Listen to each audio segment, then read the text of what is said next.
The massive alien ship appeared suddenly on a Tuesday morning. One moment the space beyond the moon was empty. The next it held a vessel larger than any human-made structure ever built. It shimmered like polished silver against the blackness of space. Every telescope on Earth turned toward it. News channels interrupted their broadcasts. Social media exploded with theories, fears, and excitement. This was the moment humanity had wondered about for centuries. We were not alone. 3 days passed while the world waited. Then the message came, broadcast on every frequency simultaneously in perfect English and every other major language on Earth. Greetings, people of Earth. We are representatives of the Galactic Council, an association of intelligent species dedicated to peace and progress throughout the stars. We come with goodwill and celebration. You are no longer alone in the universe. The United Nations called an emergency session. World leaders gathered in New York as the alien delegation prepared to land. Their shuttle, a smaller but still impressive craft, descended gracefully to touch down on the specially prepared landing zone in Central Park. Commander John Carter watched the landing from the secure command center beneath the Pentagon. At 42, Carter had spent his career preparing for threats that most people considered unlikely, including this one. He had been appointed to lead the Space Defense Initiative just 8 months earlier, a position most of his colleagues viewed as a career dead-end. "They're too perfect," he muttered, watching the aliens emerge from their craft. The beings stood nearly 7 feet tall, with slender bodies covered in pale blue scales that caught the sunlight. They moved with fluid grace that seemed almost choreographed. "Sir," Lieutenant Lisa Dawson looked up from her monitoring station. "Their English, their timing, this whole production." Carter gestured at the screens. "It's like they studied us for years." "Maybe they did," Dawson replied. "Isn't that what we do?" Carter nodded slowly. "Get me Secretary Grant on the secure line." Olivia Grant, the Secretary of Defense, answered immediately. She was at the UN with the presidential delegation. "John, you're supposed to be watching, not calling." "Something feels wrong," Carter said without preamble. "Their translation is too perfect. No hesitation, no mistakes. That's not first contact. That's a script." Grant was silent for a moment. "What are you suggesting?" "I need authorization for a full spectrum analysis of their communications, and I want to bring in Dr. Alan Murphy from MIT. "The linguist? Why?" "Because if they're lying, it might show in their language." Grant sighed. "You have 48 hours. If you find nothing, we forget this conversation happened." Miles away in Boston, Dr. Alan Murphy was already noticing the same things as Carter. An expert in exolinguistics, the theoretical study of how alien languages might work, Murphy had prepared his entire career for this moment. He sat in his cluttered office, replaying the alien message for the 20th time. "That's not right," he whispered to himself. He focused on the subtle patterns in the alien speech, the way their words aligned too perfectly with human syntax. Then he noticed something in the background harmonics, a secondary pattern hidden beneath the words. His phone rang, startling him. "Dr. Murphy, this is Commander John Carter, Space Defense Initiative. We need your help." While the world celebrated first contact, Carter and Murphy began their investigation. The aliens, who called themselves the Vkar and their leader, High Counselor Vextar, presented themselves as benevolent guides ready to help humanity join the galactic community. They offered medical knowledge, clean energy technology, and faster-than-light travel physics as gestures of goodwill. Working through the night in a secure lab, Murphy decoded what he believed was a hidden message in the aliens' communications. He checked his work 3 times before calling Carter. "Commander, I found something," Murphy said, his voice tense. "When I filter out the main communication and isolate the background frequencies, there's another message. It's in their language, but I've started to decipher it." "What does it say?" Carter asked. "It's incomplete, but I have 2 phrases translated: assessment phase and suitable for integration." "Commander, They're not talking to us. They're talking about us. Carter stared at the latest images of the car delegation meeting with world leaders, all smiles and handshakes. Keep working, Doctor. I think we've just met the enemy. 6 weeks after the arrival of the car, Earth had changed dramatically. Car embassies opened in every major city. Their gleaming silver towers rose above the skylines of New York, Beijing, London, Moscow, and 30 other capitals. They called these buildings friendship centers. The car shared wonderful gifts. They gave doctors new medicines that cured several types of cancer. They showed engineers how to build better solar panels that produced 3 times more energy. They offered technology to clean polluted rivers and oceans. But with each gift came rules. The cancer medicines could only be made in car facilities. The solar panels required special materials that only the car could provide. The water cleaning machines needed regular maintenance by car technicians. Commander Carter watched it all from his office, gathering evidence and building a case. They're creating dependency, he told Secretary Grant during their weekly secure call. Every gift comes with strings attached. The President is aware of your concerns, Grant replied, her voice tired. But what choice do we have? We can't refuse medical breakthroughs that save lives. Carter understood the difficult position. The public loved the car.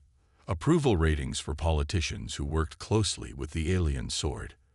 Those who expressed doubts saw their careers suffer. Susan Miller sat at her desk at the Washington Post, staring at her computer screen. As a senior investigative reporter, she had covered wars, presidential scandals, and corporate crimes. But the email on her screen now frightened her more than anything she had ever seen. The message came from an anonymous source inside the State Department.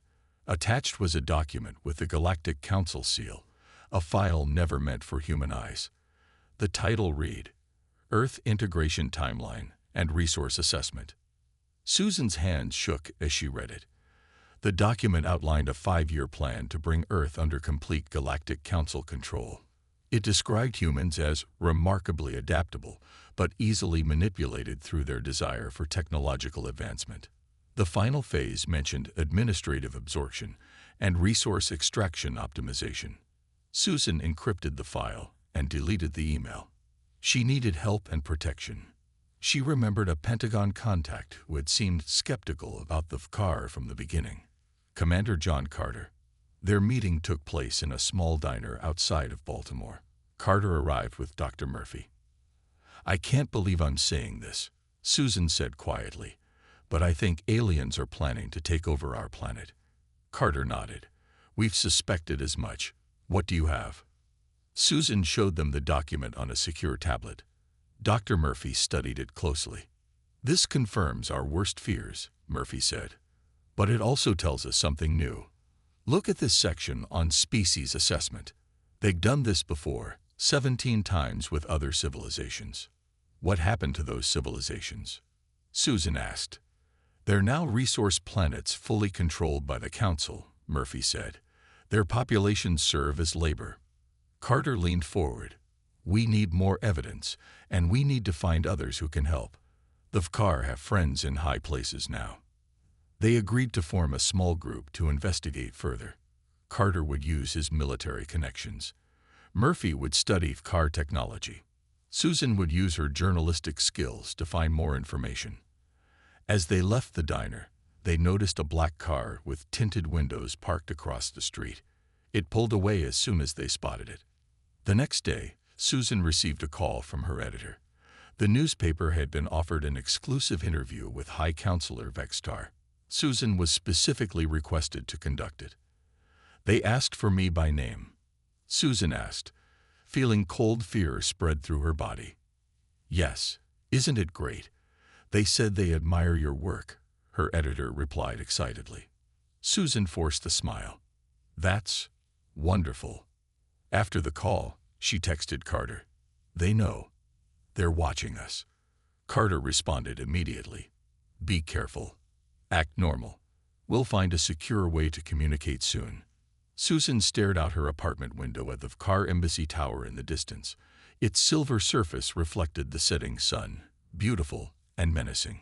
Earth was being conquered not with weapons, but with gifts and smiles, and almost no one could see it happening. Susan smiled at High Counselor Vextar across the table in the Vkar embassy. She had prepared for this interview for days, practicing how to hide her fear and suspicion. "Thank you for this opportunity," she said, setting up her recorder.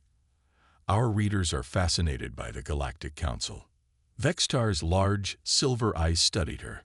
"We find Earth journalism quite interesting. Your dedication to truth is admirable." Susan caught the slight emphasis on the word truth. Was it a warning? "We aim to be accurate," she replied carefully. "Speaking of accuracy, there are rumors that some nations feel they're becoming too dependent on car technology." Vextar's expression didn't change. "Progress always creates change. Change creates uncertainty. But I assure you, we only wish to elevate humanity to its rightful place among the stars." After the interview, Susan took 3 different buses and a taxi to reach the meeting place. It was an old factory on the edge of town, now converted into the workshop of Kate Williams, a brilliant engineer who had once worked for NASA before starting her own company. Commander Carter and Dr. Murphy were already there with Kate. Major Frank Rodriguez from Military Intelligence had also joined them. "I met with Vextar," Susan told them. "He knows something, but he's playing it cool." Kate showed them her latest discovery. She had taken apart one of the Vkar water purification devices. "Look at this," Kate pointed to a small component. "This has nothing to do with water cleaning. It's a monitoring device. It can track movement, record conversations, and analyze behavior patterns. They're putting these in every piece of technology they give us." Frank spread out several files on the table. "And it gets worse. I've tracked meetings between Vkar representatives and certain officials. They're offering personal power to anyone willing to help them. Several key military and government leaders are already compromised." Dr. Murphy shared his findings next. "I've translated more of their internal communications. They consider humans primitively aggressive, but unusually resourceful. That combination worries them." "So what's their plan?" Susan asked. "Divide and conquer," Frank replied.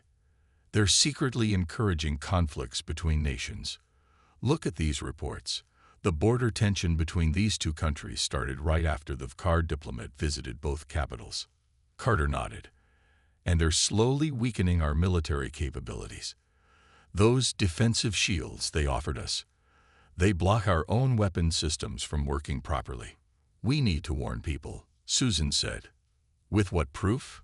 Carter asked. "Any evidence we have would be called fake news or conspiracy theories. And the Vkar have supporters everywhere now." Kate picked up a small device she had built. "This might help. I've figured out how their communication technology works. I can create a network they can't monitor. It's limited, but it's a start." "We need more allies," Frank said. "People we can trust absolutely." They spent hours identifying potential recruits, scientists, military personnel, government workers, and journalists who had shown skepticism about the Vkar. As they worked, Kate noticed something strange about the Vkar technology. Their systems are incredibly advanced, but also rigid. They follow strict logical patterns. There's no creativity in how they're designed. "What do you mean?" Carter asked. "Human engineers often find unexpected solutions, workarounds, shortcuts. Their technology is perfect, but predictable, like they've never had to improvise." Murphy looked up excitedly. "That fits with something in their language. They struggle with our metaphors and analogies. Their communication is extremely literal." Could that be a weakness? Susan wondered. Before anyone could answer, Frank's phone beeped. He checked it, and his face turned grim. "We have a problem. 3 of my contacts in intelligence have been arrested for security concerns. The purge has started. They're identifying people who ask too many questions. We need to move faster," Carter said. "From now on, we're the shadow resistance. No official channels, no electronic communications except through Kate's secure network." As they left separately, using different routes, Susan realized their small group might be the last hope for human freedom. The invasion had already succeeded, not with weapons, but with gifts and lies. 2 months passed. The resistance group grew slowly and carefully. They now had 37 trusted members working from hidden locations across the country. Kate had set up 6 secure communication hubs using modified human technology that the VCAR couldn't detect. Dr. Murphy made a breakthrough while studying recordings of CAR speech patterns. He burst into the main hideout, an abandoned subway maintenance station beneath the city. "I found something incredible," he announced to Carter, Susan, Kate, and Frank. When the VCAR try to predict human behavior, they fail almost 40% of the time. "That's supposed to be good news?" Frank asked. "They're still right more than half the time." "You don't understand," Murphy continued excitedly. "For their other conquered species, the prediction rate was over 90%. We're different." Carter leaned forward. "Different how?" "The VCAR think in pure logic. Everything must follow clear rules and patterns. But humans," Murphy spread his hands wide, "we use metaphors, make intuitive leaps, act on hunches, follow our gut, make jokes, use sarcasm. All these things confuse their prediction models." Susan nodded slowly. "So we're unpredictable." "Not just unpredictable," Murphy said. "We think differently. Their translation matrix can't properly interpret human creativity, humor, or lateral thinking." Kate had been quiet, but now she spoke up. "That explains why I've been able to bypass their technology safeguards. They design perfect systems with perfect logic, but they don't expect users to try illogical approaches." She showed them a small device. "This shouldn't work. I connected parts that, according to engineering logic, are incompatible. But I had a hunch it might work anyway. And it does. It can disable their monitoring systems for short periods." Frank added his own discovery. "My military contacts ran simulations of car battle tactics. Their strategies are always perfectly logical and perfectly predictable. They never use feints, distractions, or bluffs. They never sacrifice a small advantage for a larger one later." Carter stood up and paced the room. "So they're counting on superior technology and resources, not strategy or adaptability." "Exactly," Frank said. "They've never needed to be creative because they've always had overwhelming advantages." Susan thought about what this meant for their resistance. "So we might be less advanced, but we have ways of thinking they can't predict or counter." "It's more than that," Murphy added. "I believe they find human thinking confusing, and maybe even threatening. That document you found, Susan, it mentioned containing our dangerous cognitive patterns before we reached deep space." Kate laughed suddenly. "They're afraid of us. Not what we can do now, but what we might become." Carter nodded. "Then we need to use these human qualities against them. Kate, can you make more of those devices?" "I'll need help, but yes," she replied. "Frank, gather every example of unconventional military tactics from history. Murphy, find the types of language and thinking that most confuse their translation systems. Susan, we need to start spreading certain messages through your media contacts. Messages that seem innocent to humans, but will confuse car monitoring algorithms." As they began planning, an alert came through on Kate's secure system. A resistance member working in the government had sent an urgent message.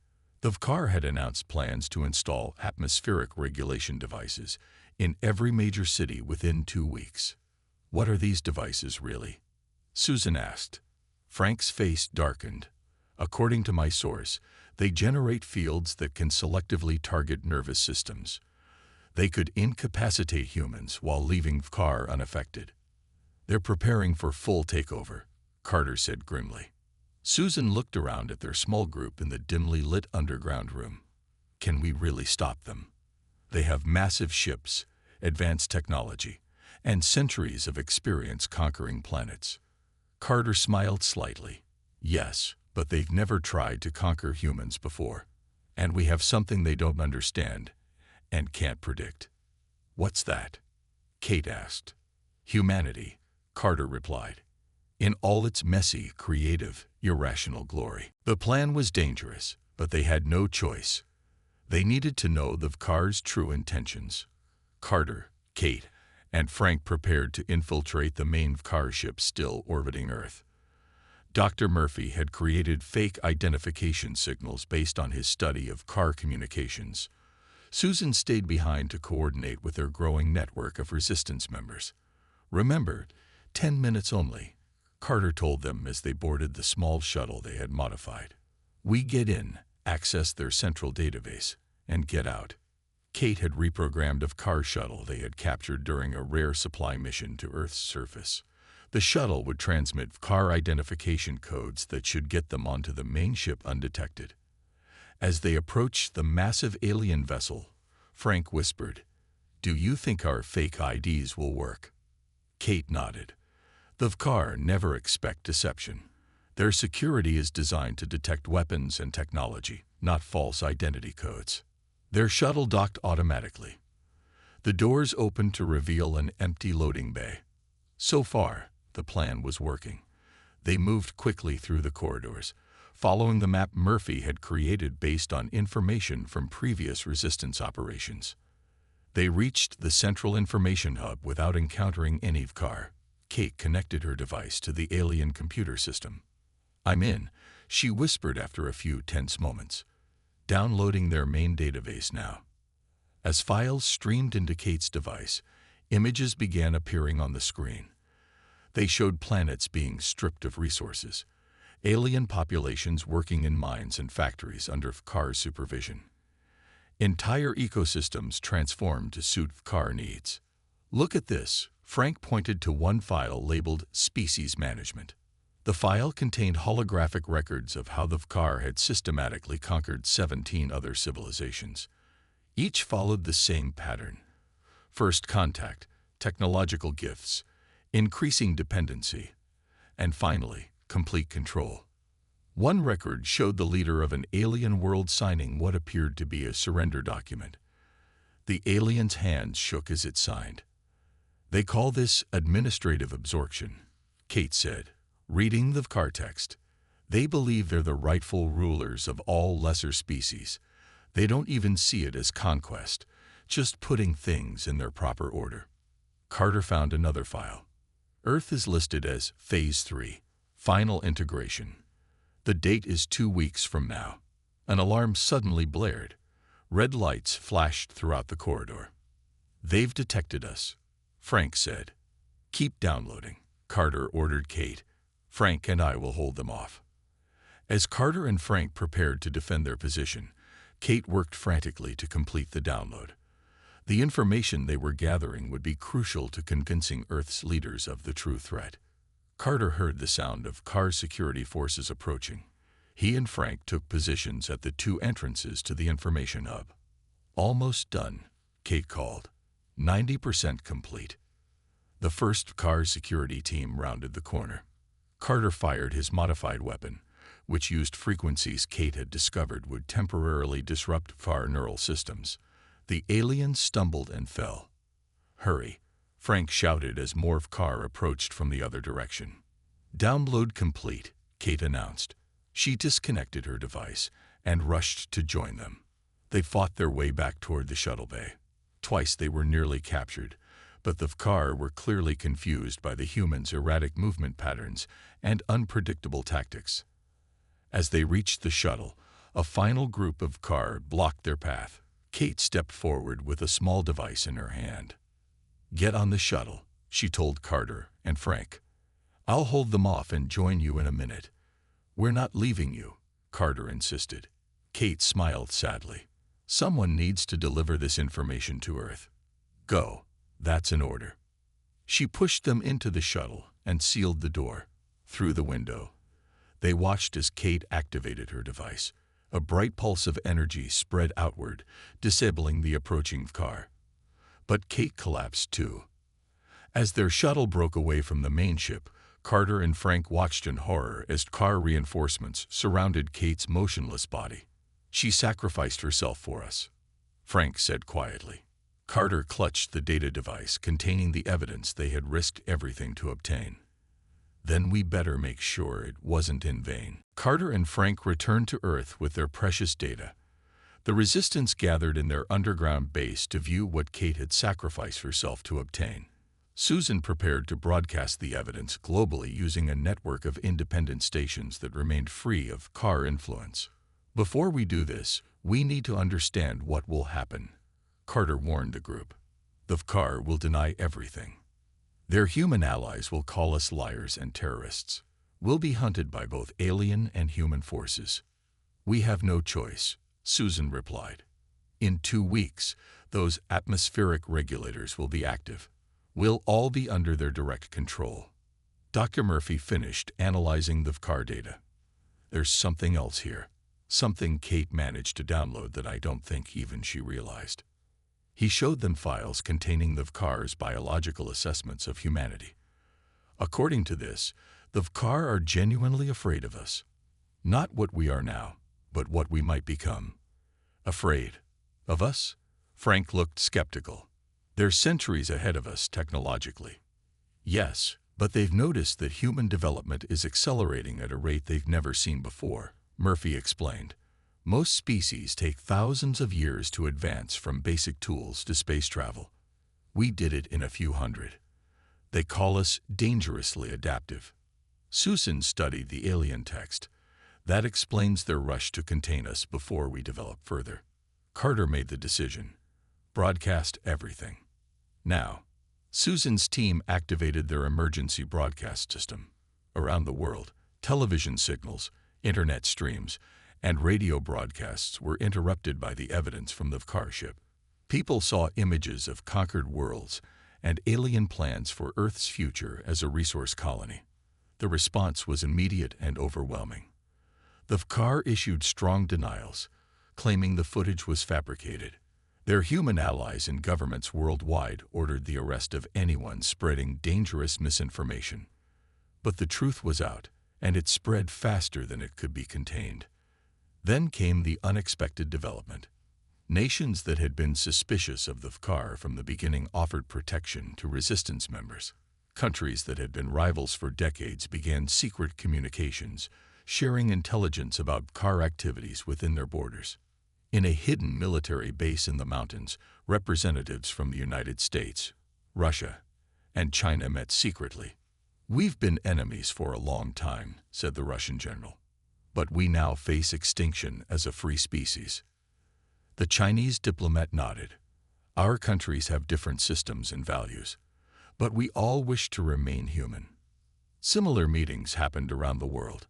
India and Pakistan established emergency communication channels. European nations pooled their scientific resources with Japan and South Korea. Brazil coordinated South American defensive positions. For the first time in human history, nearly all nations began working together against an external threat. Old conflicts were not forgotten, but they were set aside in the face of something far more important: survival.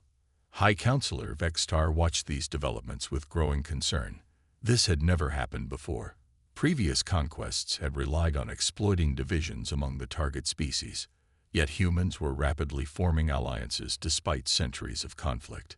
Their behavior defies our models, Vextar told the Galactic Council during an emergency meeting. They should be fragmenting under pressure, not uniting. An elder council member spoke gravely. "Perhaps we have miscalculated. No species has ever formed planet-wide cooperation this quickly. It suggests a level of adaptability we did not anticipate." "It changes nothing," Vextar replied firmly. "We will accelerate the timeline. The atmospheric regulators will be activated in 3 days, not 2 weeks. Once the human population is subdued, these unexpected alliances will be irrelevant." Unknown to the Car, their communications were being monitored by Dr. Murphy using technology Kate had developed before her capture. The Resistance now knew they had only 3 days to save humanity. Carter gathered the Resistance leaders. "We need a plan, and we need it now. Something they won't expect, something that doesn't follow logical patterns, something completely human." 3 days was not much time to save the world. The Resistance worked around the clock. bringing together military leaders, scientists, hackers, and ordinary citizens from around the globe. They needed a plan that the logical, predictable car would never expect. "We can't match their technology," Carter told the assembled group in the underground command center. "So we won't try to beat them at their game. We'll play our own game instead." Dr. Murphy had created a computer virus designed to infiltrate and disrupt car systems. It used human patterns of thinking that would confuse their rigid programming. "Their systems are based on perfect logic," Murphy explained. "This virus uses metaphors, jokes, and paradoxes as part of its code. Their defenses won't know how to respond." Susan coordinated with media outlets worldwide to broadcast specific messages that would create confusion in car translation systems. The messages used idioms, cultural references, and deliberately ambiguous language. "To humans, these broadcasts will sound like normal news or entertainment," Susan explained. "But their translation algorithms will struggle to make sense of them, creating noise in their monitoring systems." Frank led the military response, but not in the way the car would expect. Instead of a direct attack on their main ship, he planned hundreds of small, seemingly random operations around the world. "We'll hit them everywhere and nowhere," Frank said, pointing to a global map. "Small teams using Kate's disruptor technology. No pattern, no logic to our targets. Pure chaos from their perspective." While these organized efforts took shape, something unexpected happened. Ordinary people around the world began finding their own ways to fight back. Taxi drivers in Mumbai took confusing, circular routes near car facilities, disrupting their traffic prediction systems. Farmers in Iowa planted crops in patterns that created visual interference with car scanning technology. Children in Seoul launched thousands of paper airplanes carrying small pieces of metal that confused car sensors. None of these actions seemed important alone, but together they created patterns the car could not predict or counter. The day of the car's planned takeover arrived. As the alien ships moved into position above major cities to activate their control devices, humanity launched its chaotic counterattack. Dr. Murphy's virus spread through car systems, causing confusion and shutdown of key functions. Susan's media broadcasts flooded car communication channels with untranslatable human expressions. Frank's teams struck at seemingly random targets around the world, never following predictable military doctrine. The car responded with increasing confusion. Their ships moved in patterns that made no sense, sometimes interfering with each other. Their communications became garbled as translation systems failed. High Counselor Vextar ordered their main ship to launch direct energy strikes against major human military installations.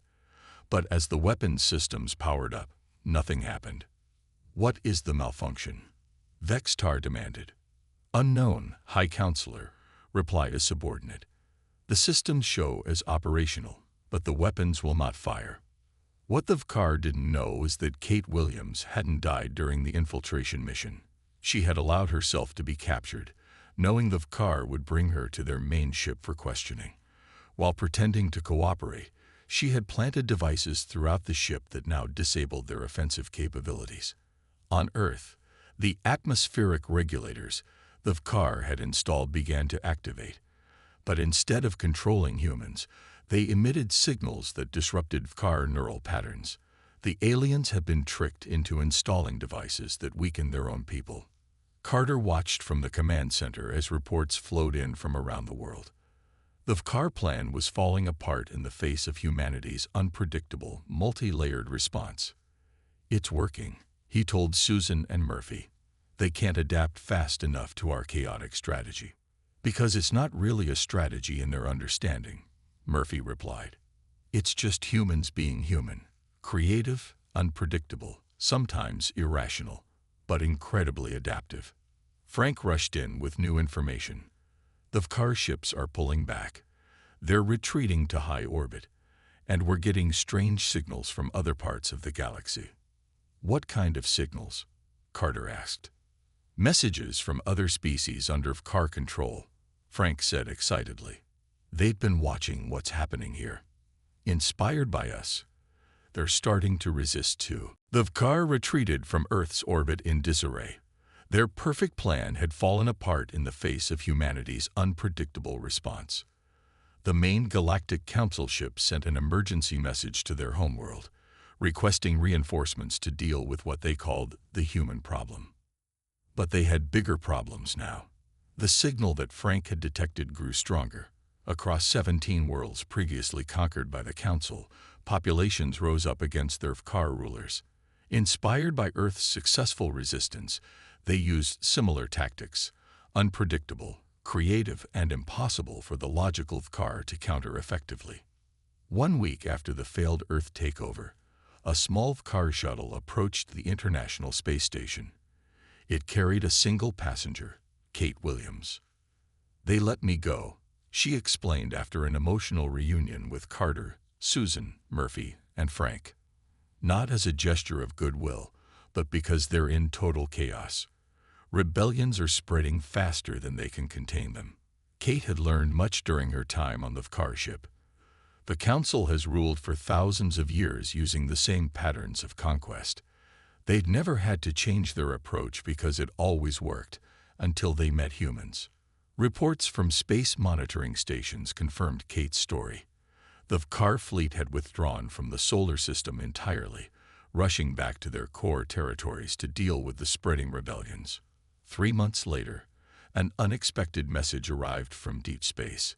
It came from a coalition of formerly subjugated species, now calling themselves the Free Worlds Alliance. They requested to send representatives to Earth. When the alien delegation arrived, they looked nothing like the HFY. Some had fur, others scales, some had multiple limbs or eyes. But they all shared one thing: gratitude toward humanity. "For centuries, we accepted HFY rule as inevitable," said the lead delegate, a tall being with golden fur. "Your resistance showed us another path was possible. Humans did in weeks what none of us believed could be done in centuries." The Free Worlds Alliance offered Earth membership in their new cooperative, not as subjects or even equals, but as leaders. "We need your unique thinking," the delegate explained. "Your ability to find solutions where we see none, to cooperate despite differences, to think beyond pure logic. The galaxy needs humanity." Carter, now heading Earth's new Interstellar Relations Department, met with world leaders to discuss the offer. Despite lingering distrust after the HFY deception, they agreed to send a human delegation to meet with the Alliance. As preparations began for humanity's first official mission beyond the solar system, Susan worked on documenting everything that had happened. She interviewed people from around the world who had participated in the resistance. What made humans different? She asked Dr. Murphy as they watched the newly commissioned Earth ship prepare for its journey. "The HFY's fundamental mistake was seeing our disagreements as weakness," Murphy replied. "They didn't understand that debate, questioning, even conflict drive our progress. They saw our differences as division when really, they're our strength." The ship was christened the Kate Williams, in honor of the engineer whose sacrifice and courage had played such a vital role in saving Earth. Commander Carter would lead the mission, with Dr. Murphy, Frank, and representatives from nations around the world joining as crew. Susan chose to remain on Earth to continue telling the story. As she watched the ship prepare for departure, she thought about how quickly everything had changed. 6 months ago, humans had been facing subjugation. Now they were heading to the stars not as conquerors or the conquered, but as something new in the galaxy: mediators, innovators, teachers of creative thinking. High Counselor Vextar, now imprisoned by his own people for the catastrophic failure of the Earth mission, watched reports of the human delegation from his cell. He still couldn't understand how his perfect plan had failed so completely. The final entry in his personal log read, "We thought we were studying them. We never realized they were changing us. The humans have remade the galaxy not through force, but through the power of unpredictable adaptive thinking. Perhaps in the end, that is the greatest power of all."